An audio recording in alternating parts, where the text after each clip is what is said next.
High, আমি সাথী। তোমরা সবাই জানো আমি কোথায় গেছিলাম। তো যাই হোক, আমরা রেডি ফেডি হয়ে আমাদের এখান থেকে ট্রেন ধরে আমরা শিয়ালদায় চলে গেছিলাম। তো ট্রেনের মধ্যে একটু খাওয়া-দাওয়া করছিলাম। তো রীতিমতো শিয়ালদাতে গিয়ে আমরা আমাদের ট্রেন পেয়ে গেছিলাম। সেখানে উঠে গেছিলাম।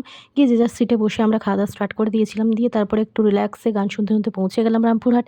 তো প্রথমত বুঝতেই পারছিলাম না কত তাড়াতাড়ি পৌঁছে গেলাম। তো আমাদের ট্রেন আরও তাড়াতাড়ি পৌঁছানোর কথা ছিল। তবে যাই হোক লেট ছিল।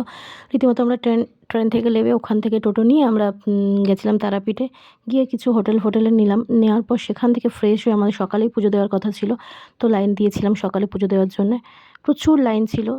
তো তারপরে দেন আমাদের পুজো কমপ্লিট হয়ে গেছিলো। তো পুজো কমপ্লিট হতে ওই অ্যাপ্রক্স ১০টা ১০:৩০ মতো লেগেছিল।